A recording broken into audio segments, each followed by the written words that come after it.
Já, komið þið sæl. Þetta svona kafli í þættinu sem ég kalla reynsluboltar og ég komið 3 reynslubolta. Drífa Sigfúsdóttir sem situr á Alþingi og lengi í bæjarstjórn í Keflavík en ekki í Reykjanesbæ. Jú. Já, líka í Reykjanesbæ. Og núna varaformaður Landssambands eldri borgara. Arnar Björnsson, hann búinn að vera á skjánum í áratugi. Fyrrverandi fréttamaður, eða hvað? Já, rétt er það. Alltaf fréttamaður. Já, alltaf. Það ekki verið? Stofnaði blað á Húsavík 1989 og 1979 fyrir ekki og ég er búinn að vera í blaðamennsku síðan. Já. Eina svona alveg, svona launavinnaðin hefur mest verið, eða kannski engungur úr fjölmiðlum eða eitthvað? Já, ég held að ég líka tekið að mér í kennslu og svona eitthvað en þetta er svona, hefur verið aðalstarf mitt allan þetta tíma. Já. Ég fór norður í land til að skrifa BR-ritgerð, var þá komin að kafa í blaðútgáfu og ritgerðin býður enn. En þú gaf sér tíma til að semja þeim ógleymulega texta ekki komin tími til að tengja? Jú, þetta var svona í bríari í Menntaskólanum á Akureyri við Bjarni Hafþór mágur með vorum að gantast oft og áður við fórum í Sélland þá var það venja að lesa minningagreinar og sérstaklega minningagreinar tímanum, Döðens magasín. Það voru margar hverjar algjöru meistarastykki og oft var verið að lýsa var það greinar höfundur í sjálfur sem að tók af skarið og sagði frá sér og síru fólki og þetta var mjög gaman og við hlóðum mikið og fórum alkáttur í Sjallan. Já. En svo það prófessor Ólafur Þórn Harðarsson í stjórnmálafræði og ekki veitir af þessa dagana. Ég segi hérna áður við fórum í upptökuna að ég segi ekki annan kost en þannig að Sanna yrði borgarstjóri ef að þau náðu saman þessum. Hvað mörg sammála með því? Já, ég vil nú engur spá það en það óneitanlega veruleg tilbreyting að sósíalistaflokkurinn fengi borgarstjóra. Sanna náttúrulega mjög öflugur stjórnmálamaður en það kannski svona, maður myndi ekki gíska á það fyrirfram að í svona bandalagi þá fengi sem að virðist nú ekkit ólíklegt að komist á að Sanna verði borgarstjóri. Það svolítið bratt kannski. Já, mér þetta bara ótækt að úr þeim flokkum sem voru þeim meirhluta sem sprakk að þau þaðan verði borgarstjóri. Það vissulega sjónarmið. Já, finnst mér hinir flokkarnir þrír með 4 fulltrúa samtals. Þá finnst mér þeir eins og þeir sé bara bakka upp fallin meirhluta. Mér finnst ekki nú gott. En þá vitum við það.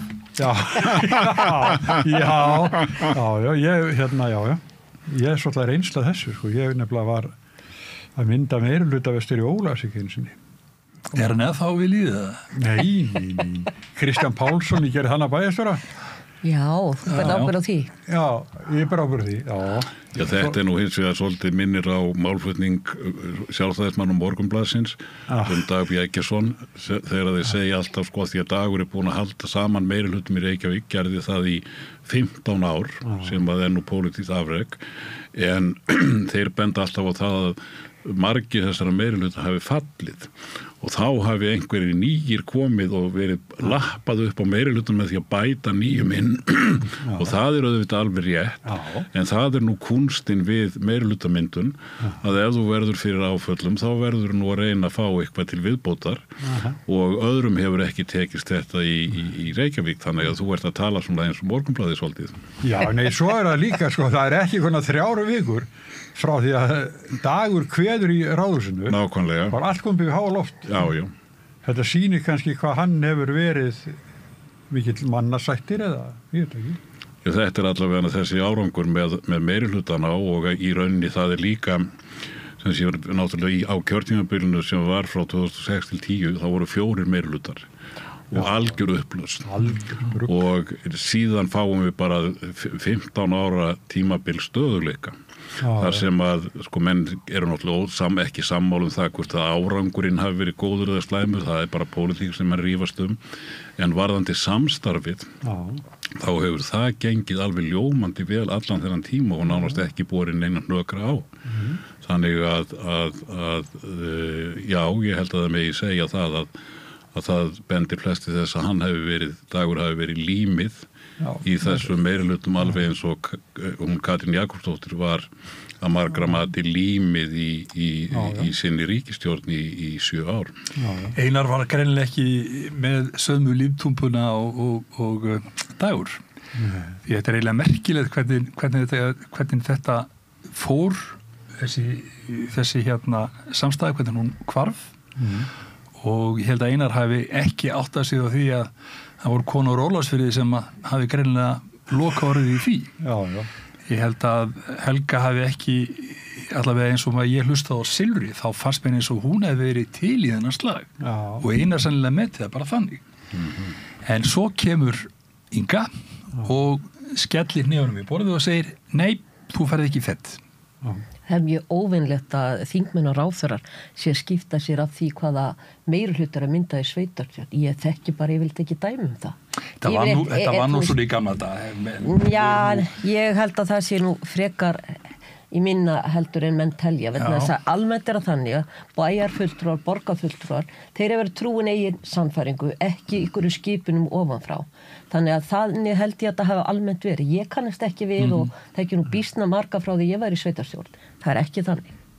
Ég held að þetta sé alveg rétt hjá Drífu að þetta er ekki sérstaklega algengt en hins vegar gegnur kannski dálítið öðru máli með Reykjavík heldur en önnur sveitarfélag.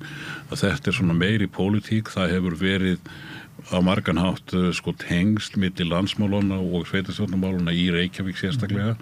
Til að mynda hefur Sjálfstæðisflokkurinn unnið alla sína stærstu sigra í borgarstjórnarkosningu í Reykjavík þegar hafa verið vinstri stjórnir í landinu, í landstjórninni og ég held hins vegar þetta sé rétt líka að Hildur Björnsdóttir hefur líka sagt að það hafi alla tíð verið í 7 ár verið mjög gott samstarf milli hennar og Kolbrúnar Baldursdóttur sem núna er farin á þing og ég held að það sé líka rétt að Helga hafi vel getað hugsað sér eða bendið til þess að hún hafi vel getað hugsað sér að fara í slíkan meirihluta og málefnarlega hefur verið samstaða með þessum flokkum og flokki fólksins í ýmsum borgarmálum.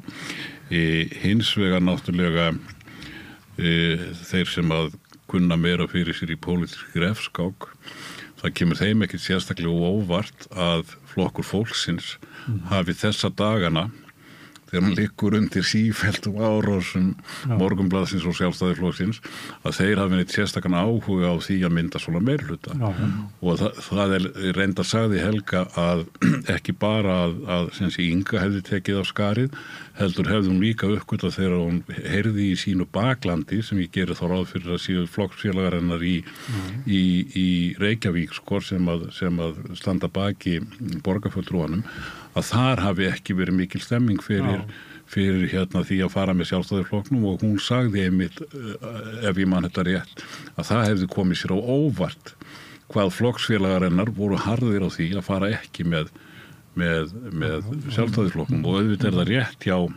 Drífu að formlega séð þá eru þannig bara borgarfulltrúar sjálfir eins og alþingismenn sem eiga það við sína samvisku hvað þeir vilja gera en í reyndinni er það náttúrulega mjög oft þannig að menn hlusta á það sem að félagar þeir í flokknum eða kjósendur hafa að segja og það er náttúrulega það sem Einar bar fyrir sig þegar hann sleit þessu meirihluta að hann sagði að hann hefði verið kosinn til þess að gera breytingar í Reykjavík og nú sæi hann það á þessum kjósendum sem eru meira og minna allir farnir frá honum að þeir greinilega teldu að hann hefði ekki staðið við það og þess vegna vildi hann slíta þessu meirihluta.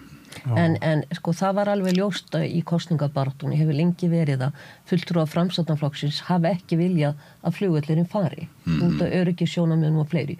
Þannig að það vissu allir í bæði meiri og minnihlutanum borgarstjórn. Þannig menn vissu að það myndi skerast leikar þar. Ég skil aldrei, ég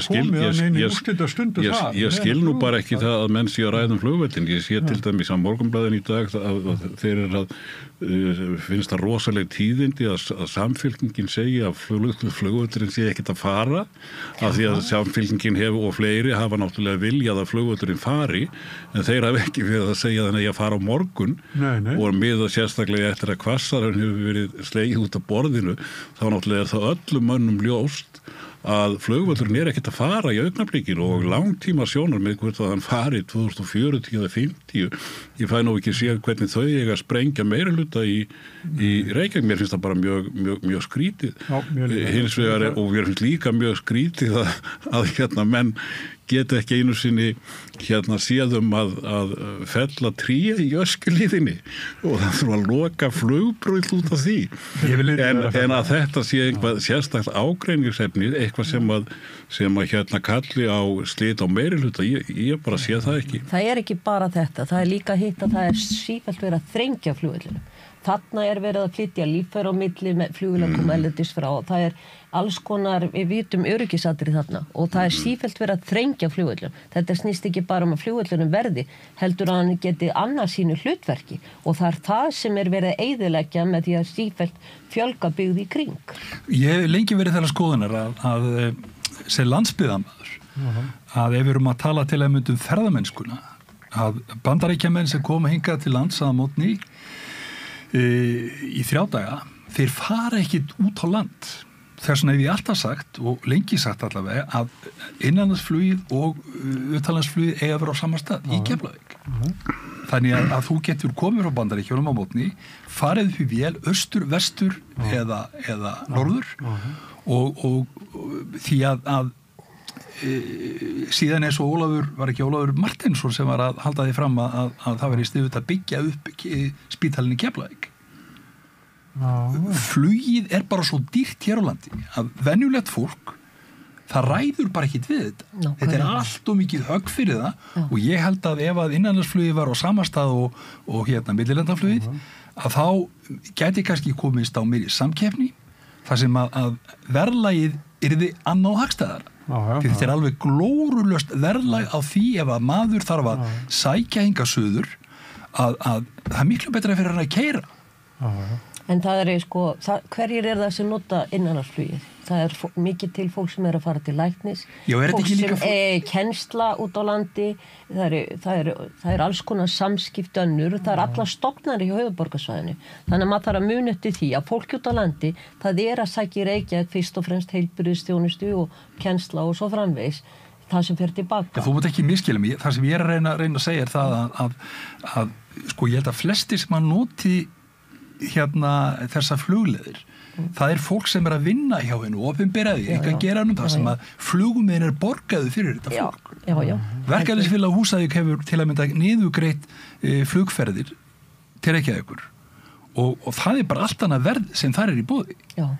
Og málið það að þetta auðvitað, ef minn alltaf halda þessum velli í Reykjavík, þá verður ríkisvaldið að koma til aðstoðar og hjálpa fólki til að nýta þessa þjónustu. Því eins og staðinni núna, þá hefur bara venjulegt fólki í gefnu því. Það var komið á ákveð. Peningasettir í fyrra eða hitti fyrra. Það lengra síðan. En það dör ekki fyrir alla, sko. En hvað að því að vera með innanlandsflug í Keflavík? Sko, ég var lengi þeirra skoðunar, en svo ýmis önnur rök, eins og ég segi, það heilbrigðisþjónustan, það mjög algengt og þurfur að koma fólki hratt til læknis og þá þarf að vera slíkur möguleiki. En hann á sunnurinn, ekki? Þú getur verið með þyrlu í Keflavík og flutt. Þyrlan bara ekkit alltaf til staðar eins og þú þekkir. Nei. Og líffærin sem við erum að fá og senda, það alls konar svona hlutir sem þarf að skoða þegar maður að fjalla þetta. Þannig að ég held að ég var mjög hlynnt í að flugvöllurinn yrði færður þangað til ég skoða þessa heilbrigðisþættina. Ég fór að vinna í heilbrigðiskerfinu. Þannig að ég tel að við þurfum að skoða það betur. Þetta flóknara. Og almenningur ekkert að tala þá hluti. Það á hverjum degi eitthvað að vera í heilbrigðisþjónustunni. Fæðingar þar sem að barnið kannski að deyja því að kemst ekki á spítala. Þetta skiptir líka máli. Það sjálfsögðu þetta rök. Við leysum þetta ekki hérna, sko. Ertu viss það? Já, en meistari minni í flugmálum, hann sammála þér að það innanlandsflugið á að vera á sama stað þannig að fólk geti farið úr millilandaflugi í innanlandsflug á þess að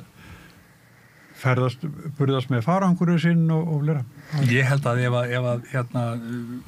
spítalinn í Keflavík verður eldur og ég vil byggður ný spítali, þá held ég að þetta sé leið sem við þurfum að sjá næstu árið því að eins og Ólafur nefndi að Reykjavíkurflugvöllur ekki að fara næstu árið. Sko það væri ef að heilbrigðisþjónustan væri á Suðurnesjum og hún væri í lagi þá myndir fólk geta sótt þar. Auðvitað væri það spennandi ef við getið tekið eins og núna flugið til Færeyja, Keflavíkurflugvelli. Þannig að fólk kemur þarna og fer svo fram og tilbaka.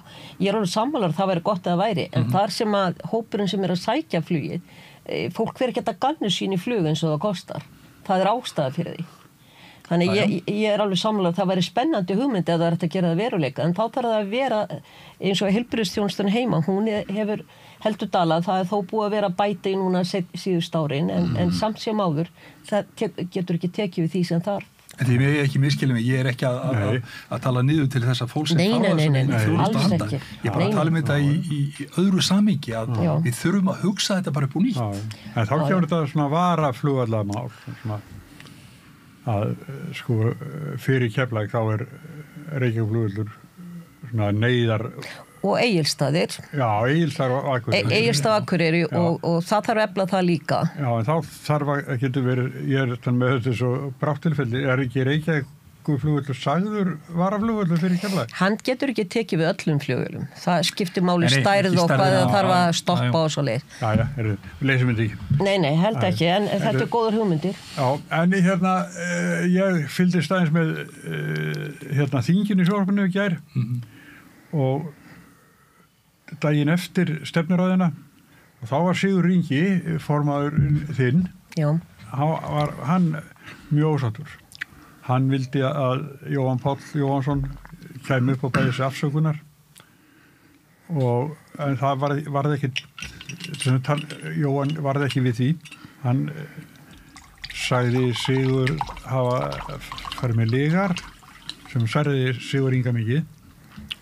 En svo kom í ljós líka að Sigurður Ingi hafði ekki alveg lesið stefnuræðina eða nýjast útgáfun af henni það enn að tuðumundar reyndar sko. Ég var að lesa hluta þessu á vef Alþingis. Þannig að þetta byrja með svona látum. En píntu, svo segir nýr forseti. Hún segir, Þórunn Sveinbjarnardóttir, hún segir, sko, ef þið ætla að tala undir liðnu fundarstjórn forseta, þá skulum við tala um hana. Ykkur verður ekki boðið upp til að tala um eitthvað allt annað en fundarstjórn. Þetta til að tala um fundarstjórn. Það nú nokkur tíðindi það ekki að hafa nú verið mjög frjálslegt, forsendar hafa nú verið mjög frjálslegir með það hvað falli undir. Það alveg ótrúlega hluti sem falla undir fundarsköpum. En hins vegar þetta alveg rétt hjá Sigurð Inga og ég hlustaði á ræðuna og það sem hann sagði í ræðunni var að í útbýttri eða útdeildri ræðu forsætisráðherra þá hefði ekkert verið minnst á þetta kennaraverkfall. Mér sýnist að það sé algjörlega rétt. Hins vegar bætti Kristrún inn vegna þess að væntanlega vegna þess að málið brennandi þá bætir hún inn smá bútum kennaraverkfallið sem að mér fannst mjög eðlilegt en menn eru núna að æsa sig yfir því að ég ég veit ekki hvert ætla af hneykslan á því að þetta brjóti í bága við þingsköp og ef það gerir það þá finnst mér það nú skrítin regla að ræðumenn í hvort sem það framsögumaðurinn stefnuræðuna hann þurfi að vera búin að ganga frá öllu 2 dögum eða 3 dögum fyrir umræðuna auðvitað mikilvægt að dreifa ræðunni þannig að þingmenn þeir geti kynnt sér efni ræðunar þannig að þeir geti sem sé verið með andsvör en hins vegar að ætla að taka það svo langt að það megi ekki hagga orði. Það finnst mér, ég ekki lagamaður þannig ég veit ekki hvort að þetta brýtur í báfið þingskapalögin en efnislega finnst mér ekkit að þessu. En þarna fór Jóhann Páll augljóslega með rangt mál Sigurð Inga og síðan voru þeir líka eitthvað að rífast það sko hvort að það hefði einhverjar virkjanir hefðu verið opnaðar í hans tíma og ég hjó nú eftir því að það sem Jóhann Páll sagði þar var þessi jarðgöng held ég og líka virkjanirnar að engar nýjar hefðu farið á stað í tíð Sigurðar Inga og ég veit ekki hvort það rétt en auðvitað geta þeir báðir haft rétt fyrir sér það að það hafi engar farið á stað en hins vegar hafi nokkrar verið kláraðar í tíð Sigurðar Inga en ég verð nú að segja að þetta finnst mér nú vera deilur keisarans skegg og í rauninni sko þetta svona gamaldags hasarpólitík þar sem menn að að skora ódýra punkta með í svona hálgerðu málfundakarpi. Mér finnst þetta ekki vera mjög svona efnislega merkileg umræða. Ég held að hann oft verið gagnrýnt að þingi nýtt ekki virðingar og í alls konar vælingum hefur nú alþingi ekki komið vel út. Ég held að menn ættu bara nýjir þingmenn ættu bara að passa þetta. Orð eru bara rándýr. Verði ekki að bladra eitthvað sem engin innistæði fyrir. Þó þessi fyndið, þó þessi skemmtilegt. Gerðu það bara inn á kaffistofu. Bara að tefla við einhvern eða farðu með sattmál þetta er leiðileg byrjun að byrja þingið svona og ég er alveg sammála það setur niður alþingi en menn alltaf tala svona það ger allir eitthvað mistök en þú ert ekki að setja eitthvað og fram sem er ósatt náungan sem þú setur við hliðina þú þarft að vinna með þessu fólki í vetur þetta er í rauninni þetta er gamli stíllinn í íslenskri pólitík þar sem að þingið var svona eins og þetta var svona eins og strákaklúbbur í menntaskóla þar sem það var hérna skipti meginmáli að vera fyndin í þennan kallahóp því að það voru nú oft þannig að konum fannst það ekkert fyndið sem þeir voru að klæmast með og þessi umræðuháttur hefur velega breyst meðal annars með miklu fleiri konum sem að gjarnan eru með svolítið annan stíl þó það sé náttúrulega ekki undantekningarlaust en þarna sá maður sem sé leifar af þessu svolítið hjá Jóhanni Páli sem ég sá nú að hérna ýmsir sem voru að ræða þetta töldu hafi verið langbestu ræðu kvöldsins einhverjir aðrir ráðlitsgjafar töldu að besta ræða kvöldsins hefði verið hjá Sigmundi Davíð en Sigmundur Davíð var nákvæmlega í sama stílnum það er að segja bæði hann og Bergþór voru í þessum gamla stíl þannig að það kom í þeirra stjórnarandstöðu virðist ætla að vera bara nákvæmlega eins og hún var síðast það er ekki sett upp mikil framtíðarsýn það hefur verið að nudda stjórninni og gagnrýnin felst aðalega í svona aulabröndurum sem að getur nú vel verið að falli vel í þeirra kjósenda hóp og í hóp svona kalla á okkar aldri sem að eru ekki orðin jafn frelsaður og við en ég held að sé ekki sérstaklega hérna höfðu ekki sérstaklega í hóp yngra fólks og ekki sérstaklega í hóp kvenna og ég er ekki vissum að því að menn hafa verið að tala að þetta séu svo sjóaðir menn sem að séu núna í stjórnarandstöðunni ég er ekkert viss það að kallar sem að temja sér þennan ræðustíl og þetta svona viðþorf til stjórnmála að þeir séu neitt sérstaklega óþægileg stjórnarandstöða fyrir þessa valkyrjustjórn konurnar sem að eru núna í fósvari Já, rétt hjá þér, ég tek undir með þér vegna þess að þessi gagnrýni hún er svo léttvæg Þetta virkar ekki þetta fólk sem er að hugsa í alvörun stjórnmál. Þetta virkar bara á hina sem er yfirborðslegur og taka bara yfirborðið sem fara aldrei dýpra. Þetta er miðflokkurinn, hann voru bara 2 þingmenn í þingflokknum á síðasta kjörtímabili, þessi 2, Sigmundur og Bergþór og svo eru búin að margfalda þingflokkinn og þeir samt koma þeir þarna en ástæða fyrir því er svo að Sigríður Á Andersen átti að tala en hún tafðist heimsmeistarmótinu í lyftingu. Já, hún var að lyfta konan. Já, flott. Flott, það er reyndar allt ógilt, það verða en þetta er töff hjá henni. Mjög flott hjá henni. En veitir ekki það að hafa íþróttamenn á þingi eins og Sigríður. Það er styrkur í þessu. Já, svo eru hérna konu íslenskar þarna sem eru heimsmeistarar og hinsmettafar og hæna, þetta var glæsilegt.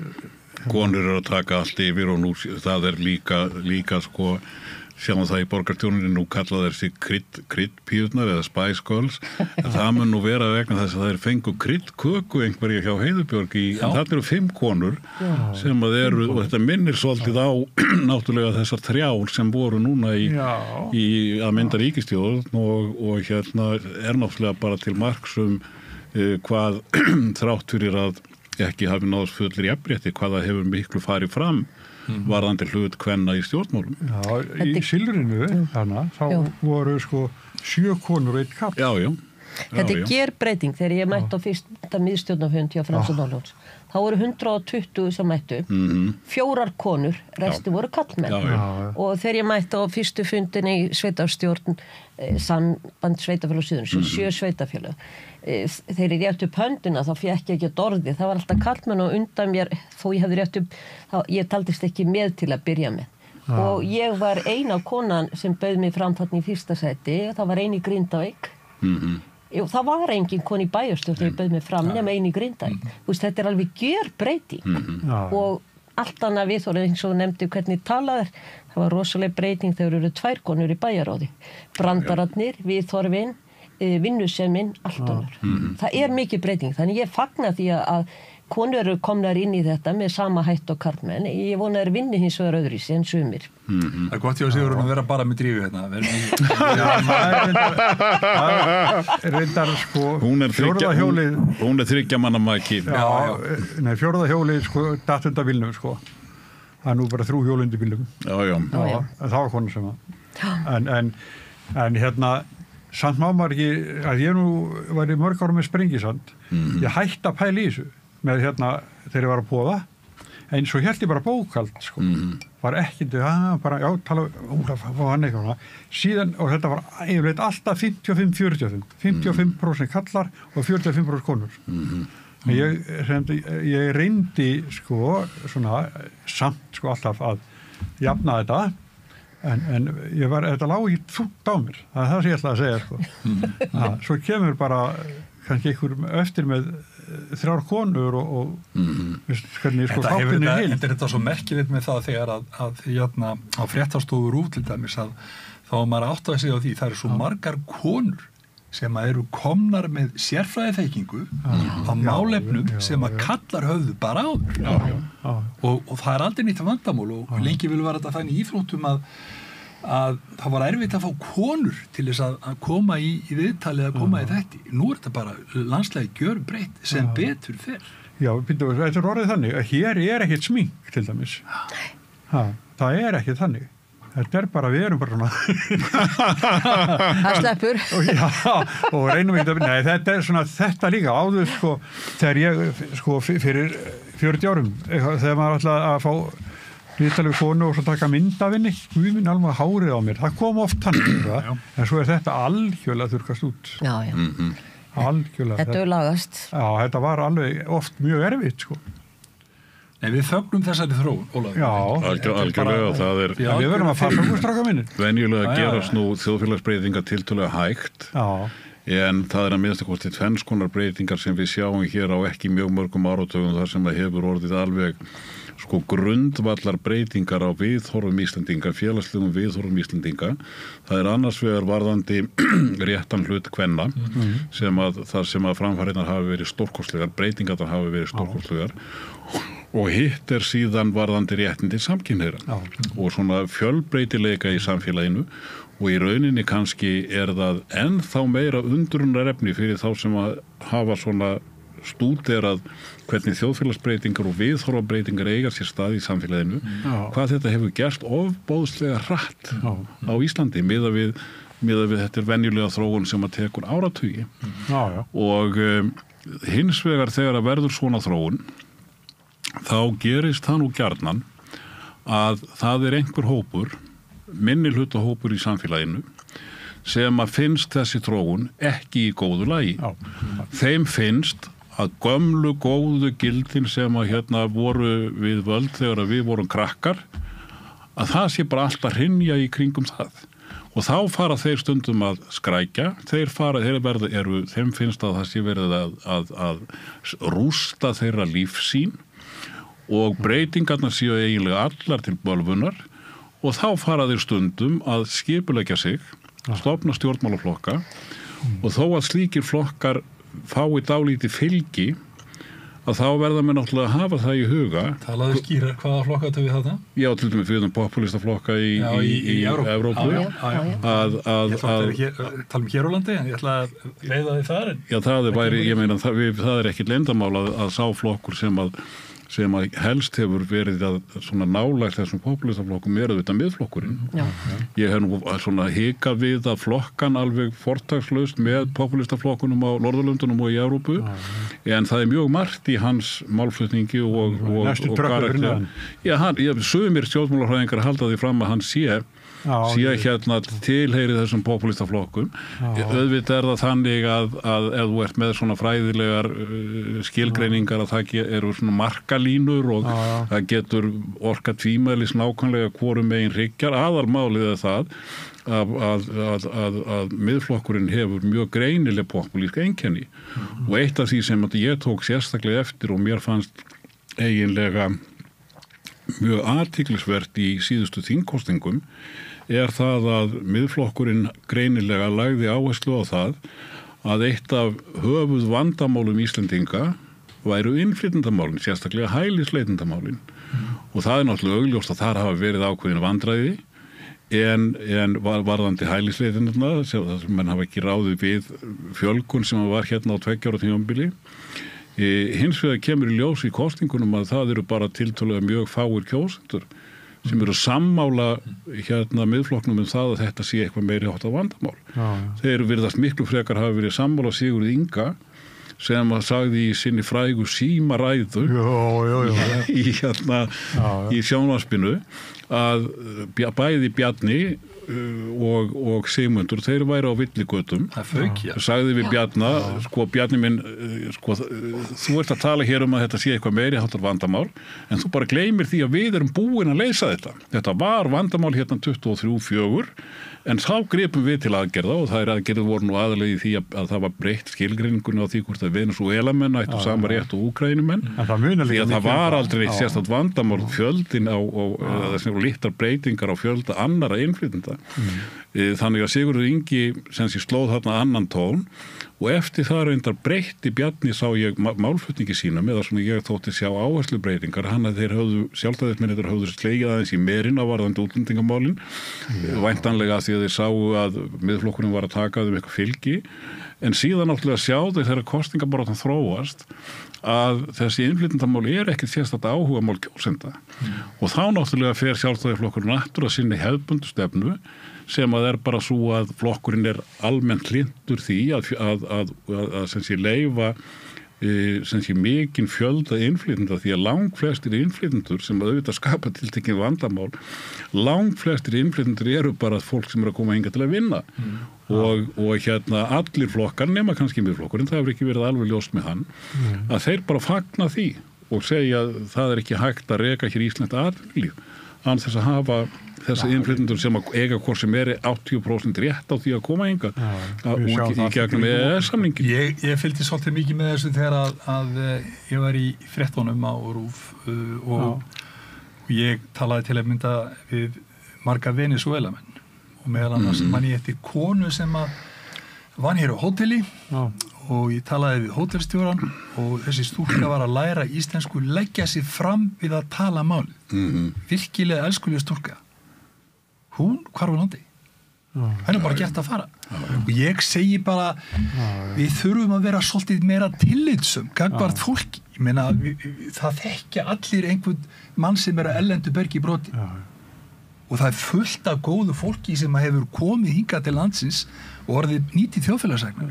Við verðum að gæta okkur svolítið á því hvernig við tölum þetta fólk. Algjörlega sammála því og það ég vildi bæta því við að við höfum varðandi þetta.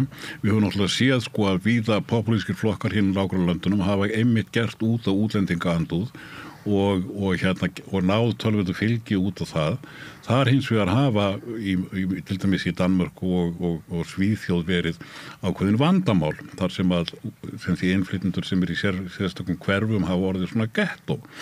Við höfum bara nánast ekkert orðið, sitjum ekkert uppi með slík vandamál. Við erum fyrst og fremst með það sem við sjáum að það venjulegur húsbyggjandi eða þá sem þarf að láta laga íbúðinu sína, hann getur núna fengið smið, hann nú oft pólskur.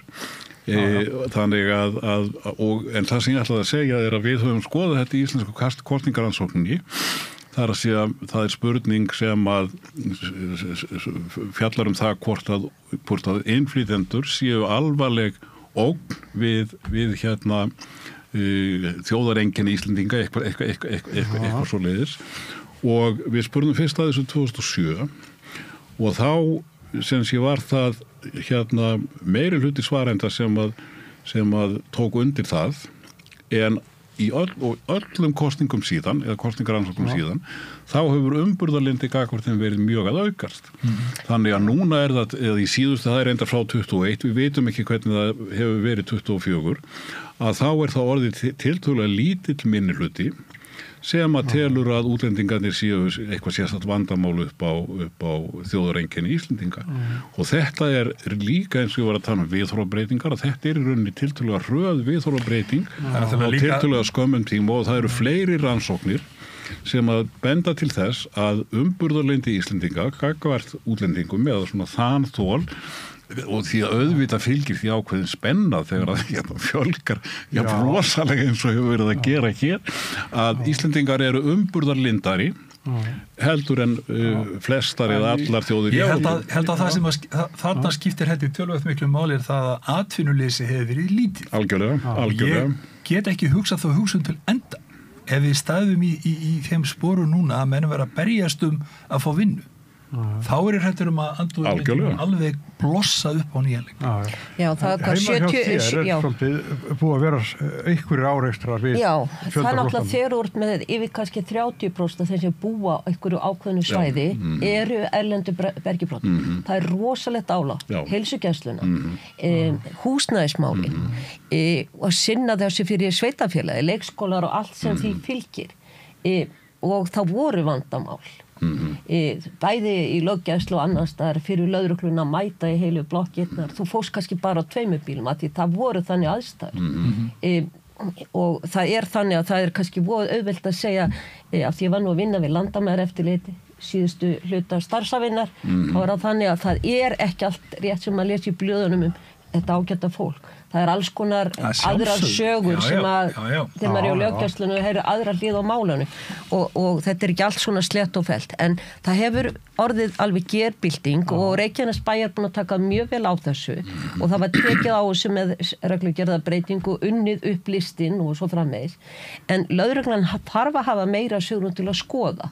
Við viljum ekki hvernig samfélag sem en ég skil ósku vel þessa þenslu og þetta viðhorf, þú veist. Það skiptir máli að maður labbaði niður í búðu, þurfi ekki að labba í gegnum 15 kallmenn til þess að komast í matvörubúð. Þetta hefur orðið mikil breyting og ég held að eins og já, þetta hefur batnað mjög mikið finnst mér og mér finnst Reykjanesbær að standa sig rosalega vel í þessu máli en mér fannst ríkisstjórnin leika afleik þú átt ekki að búa til hálfgerð gett og það sem aðalega útlendingar búa. Það á að vera þannig að það sé tekið vel á móti þessu fólki og það á að kenna fólki íslensku, við þurfum að passa börn þessa fólks, þetta rosalega fjöldi læri íslensku. Við eigum að kenna öllum íslensku sem koma hérna og það verður að setja pening í það til þess að fólk aðlaði samfélaginu og geti tekið þátt í. Við sjáum bara vandamálin, ég þekki dæmi það að kennari sem ég þekki að kenna Gíslasögur Súsunar og það voru 2 stúlkur í bekknum önnur þeirra suðuramerísk ég man ekki alveg hvaðan hinn var en hvernig áttu þessar aumingja stúlkur að skilja hvað var verið að fjalla. Nákvæmlega. Við þurfum að gera miklu meir í þessu, við þurfum að einhenda okkur í það, nýta til að mynda þennan mannu sem í gamla fólkinu, Ólafi, Drífu. Ekki mér. Nei, þú ert bara á kottnúkur en þá, en ég að meina, við erum að nýta þetta fólk, við erum að koma þessu þannig á því að ég hefði bara mjög gaman að því að taka þátt í því að vinna með þessu fólki. Og við vitum það að ef þú lærir kannski einhver 100 hugtök á 3 mánuðum, þá ertu bara langt komin í málinu. Þetta er mjög aðeinsvert, hins vegar þá ég skil alveg útlendingana sem að skilja ekki Gíslasögu, en ég bara hræddur að það margir af okkar sem á TikTok að Gíslasagan sé nú álíka flókin fyrir þau. Við kunnum þó samt að leita að þinni. Við þurfum að En varandi það sem hún Drífa var að segja þá það allt rétt og ég veit nú ekki alveg akkur að það hefur fjölgað svona mikið útlendingum þarna á Suðurnesjunum sko, hvort að það fyrst og fremst út af starfsfólki á flugvellinum eða út af einhverju öðru. Húsnæðismáli voru náttúrulega betur. Það voru húsnæðismálin. Það voru sett niður í byrjun, það voru líka áhrif.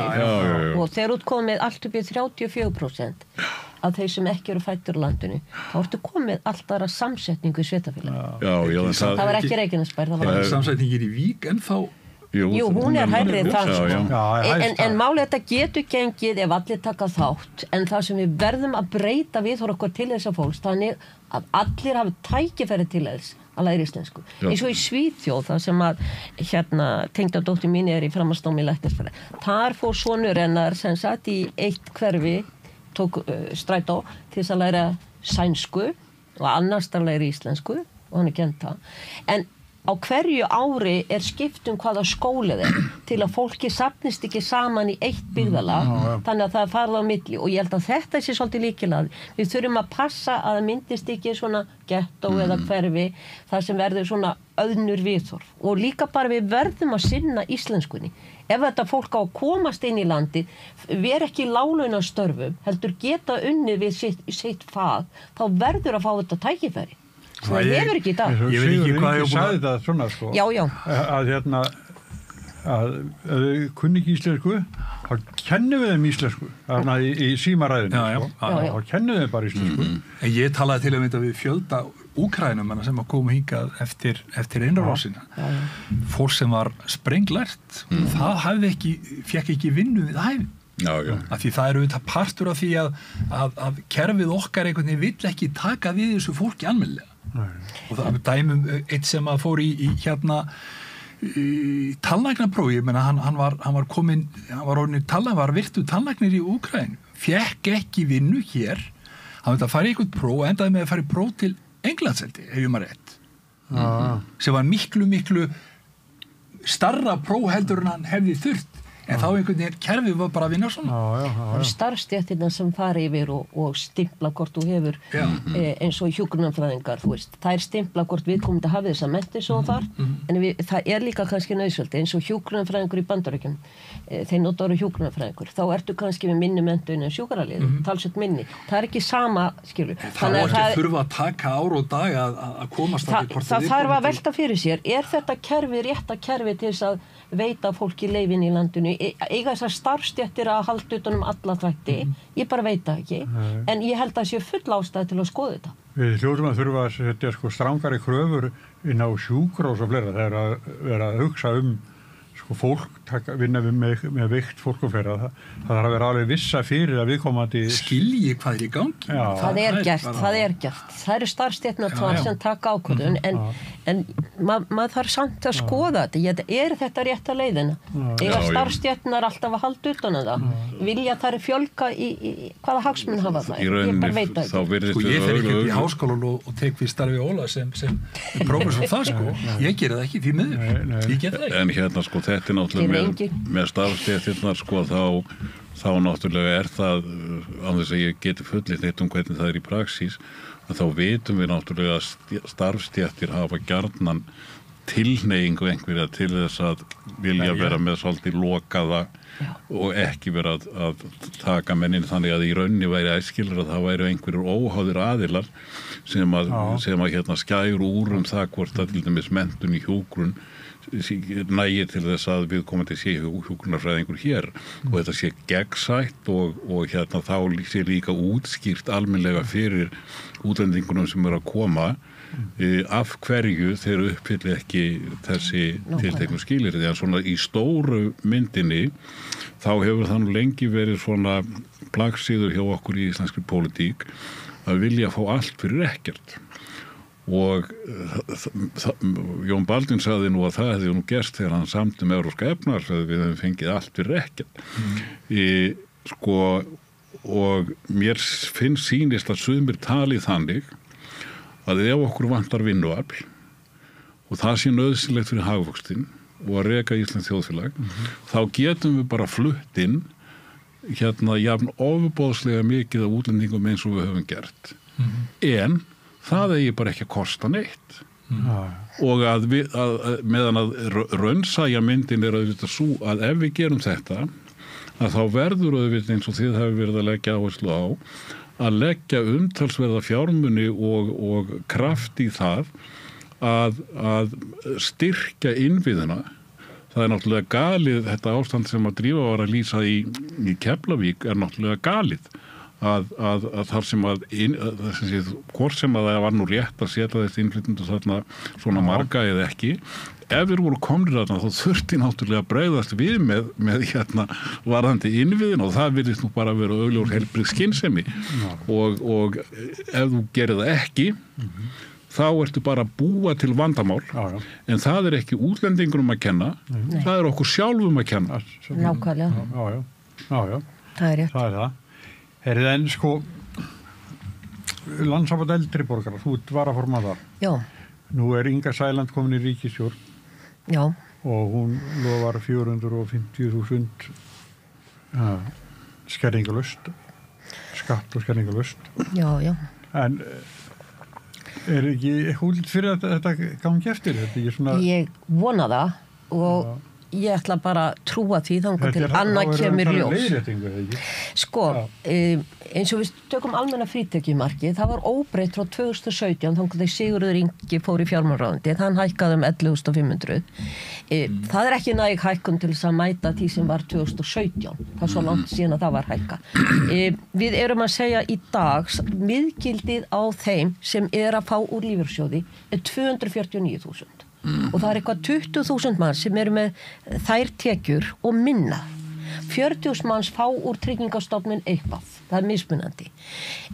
Það sem að Landssambandi telur mjög mikilvægt af því að við höfum enga samningarétt eldri borgara. Þannig að Landssambandi tekur að sér að tala við ráðamenn, benda á tölur, safna saman upplýsingu, láta vinna það og tala fólk. Það hefur eiginlega ekkert gengið þangað til í haust að fengu smá leiðréttingu. Það kom reynda núna líka í 1. janúar en það allt og lítið. Þannig ég bara vona að þessi ríkisstjórn munu standa við gefin fyrirheit vegna þess að gamla fólkið, eldra fólkið búið að bíða lengi. Það fátækt fólk í allavega 2-3 tíundum í það minnsta og það ef ég man rétt í annari og 3. tíundu fólk almennt sem að fá borgaður 77 ára. Þetta fólk sem ekkert á vinnumarkaði og getur kannski ekki bjargað sér. Svo sko frítekjumarkið við sko segja fyrir þá sem með atvinnutekjur, það 200.000 á menna hitt hækkaði úr 25.000 í 36.500. Þannig að þá hefja skerðingarnar en það ekki nema 56% eldra fólk sem á atvinnu og það aðalega karlmenn með góða tekjur. Og svo líka má velta fyrir sér hvort að þetta fólk að hætta 70 skrifstofu fólk á sjúkrahúsi, það verður að hætta 70 en læknar geta verið alveg 8 jafnvel að skera. Þú veist, það þarf eitthvað að skoða þetta, ekki þvinga fólk til að hætta eða vinna, heldur að það verði eitthvað kerfið þar sem að meira svigrúm. Það komið svigrúm fyrir heilbrigðisstéttir en ekki fyrir aðra. Norðurlöndunum mjög skiptaskoðun. Í Danmörku algjörlega móti að breyta þetta og í mörgum öðrum löndum en mér finnst það að verði svo líka hitt að það eitthvað 6% eldra fólk sem á ekki húsnæði ef ég man rétt töluna. Það fólk í bullandi vandræði. Þú getur verið með eins og ég að skoða íbúð hérna í Reykjavík. Það sem að þú með, ef þú ert í miðgildinu og farið líka húsaleigubætur, þá ertu að borga fyrir 2 herbergja minnst íbúðina sem í boði hérna. Þá ertu að borga 41-42% af launaðinum í húsaleigu. Þá var ekki mikið eftir. Þetta eitthvað sko, það fara alltaf fyrst þess að dýri íbúður 450.000, 500.000. Við þurfum ekki að áhyggjur að fólki sem hefur góða tekjur getur farið þangað. Það hinur hóparnir sem ég hef áhyggjur af og það þarf að taka á. Þannig að ég bara rétt vona að ríkisstjórnin standi við stóru orðin og ég hef trú á því. Þetta ekki hugan en að taka mark á því. Þetta bara sjóðandi umræða sko, hún er flókin og svo getur við líka velti fyrir okkur fólk sem að fara í framhaldsnám og að taka námslán að hver á munurinn að vera, ég meina borgar að sig fyrir fólk að þetta fólk að koma til landsins ef að munurinn kannski orðin það lítill?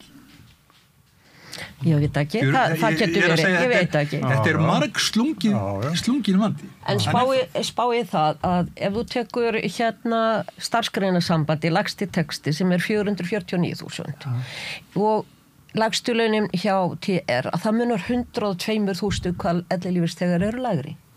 Eiga þeir að vera þarna eftir að unni alla sína hunds- og kattatíð og minn árgang við sko segja fólk á mínum aldri. Þetta vinnusamt fólk sem að byrjaði að vinna kannski 13-14 ára og yfirleitt búið að vinna all árin nema ef þau hafi farið í skóla og þá með námslána búin að borga þau kannski. En á þetta fólk ekki rétt á aðeins meira en að vera undir lægstu launum? Ekki misskil mig, ég bara að segja bara þetta bara flókin umræða. Það sem ég hins vegar skil ekki, af hverju við ráðumst ekki í það með lífeyrissjóðunum.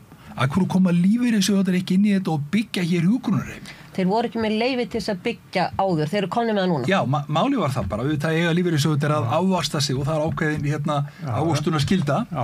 En ég meina ríkið getur þá bara mætt þessu, það bara vinn-vinn fyrir báða aðila. Af hverju á þetta fólk sem búið, þú ert að telja, segja, þínir skjólstæðingar, af hverju eiga þeir ekki geta búið mannsamandi lífi á efri ára? Nákvæmlega. Vera kannski að dragnast í einhverjum stórum húsum sem að ræður ekkert við. Já.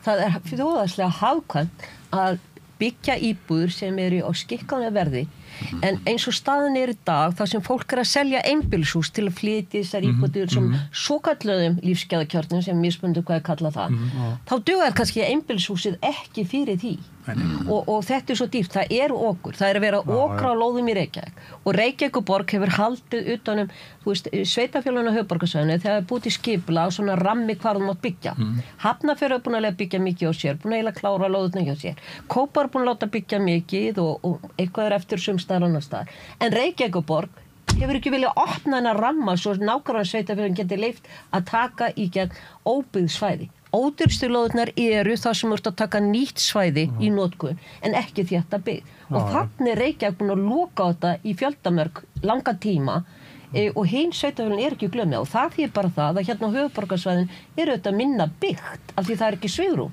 Sko ég svo mikill landsbyggðarmaður að ég hélt að COVID myndi svolítið breyta hugsunarhættinum. Að við færum fólk geti búið á Akranes í Bíldudal, Raufarhöfn, einhvers staðar og unnið þar í fjærfinu. Og einhvern veginn finnst mér að það þarf að lyfta þessu miklu meira. Að fólk hugsið ykkur bara umferðar öngþitt. Og ég meina það allir skólar að byrja á samtíma. Ég reynda búið að breyta því eitthvað aðeins. Af hverju óskupunum erum við ekki, af hverju þarf einhver búð í Skipholtinu eða Bólholtinu hérna og þér að opna klukkan 9? Af hverju opnar ekki bara 11 og þá bara til 8 eða eitthvað? Af hverju þurfum við allt? Af hverju getum við ekki list þetta mál á skynsamlegan hátt? Við getum það. Með því að henda öllum út í umferðina svo einhver vanbúinn bíll sem við landsbyggðarmenn hlæjum alltaf að sem að byrja að spóla og það myndast bara 30 km röð á nótæm. En það sem hefur náttúrulega breyst líka með bættum samgöngum að höfuðborgarsvæðið hefur stækkað. Og ef það hefur verið skortur á þessum sem sé nýju landi í Reykjavík þá hefur það verið til staðar að einhverju leyti í hinum sveitafélögunum og síðan hefur það verið til staðar til dæmis í Árborg og menn hafi fólk hefur í vaxandi mæli fengið þar ódýrara húsnæði og verið þar upp á Skaga líka og jafnvel í Borgarnesi og Reykjanesbræð þannig að í rauninni ég hef aldrei skilið af hverju við þurfum að fókusera á hvort það sé nóg á lóðum í Reykjavík eða í Garðabæ eða í Hafnarfirði, þetta eru tilbúnar skipulagseiningar og sveitarstjórnarstigi við þurfum að eigum miklu frekar að skoða þetta heildrænt og en auðvitað það eins og Drífa segir mjög mikilvægt fyrir þá sem að minnstar hafa tekjurnar að það sé byggt ódýrt húsnæði og það náttúrulega vita allir að ódýrt húsnæði held ég hvergi í veröldinni í miðborgunum. Þar auðvitað verið að þétta, þar verið að byggja íbúðir sem að til dæmis mjög margt ungt fólk vill miklu frekar. Það þarf ekkit endilega bíl og hefur annan lífstíl heldur en við hérna sem eldri erum en það aldrei nein lausn fyrir þá sem að minnst hafa. Það það hvergi. Nákvæmlega. Þessna þarf að taka nýtt svæði ef þú ætlar að byggja fyrir þennan hóp og það þarf Reykjavík að gera eins og önnur sveitarfélög. Ég heyri nú hins vegar í þessum nýja kryddpíuklúb að hérna það bara keppist hverum mannan þveran að lýsa því yfir að þeir vilji brjóta nýtt land til byggðar. Þannig að hafi þetta verið vandamál, þá bara viðist að vera að leysast. Og tíminn okkar liðinn. Já. Þetta búið að vera bara... Hvað? Voru þetta ekki 5 tímar? Við erum bara rétt að byrja. Nei, við erum bara pissupása.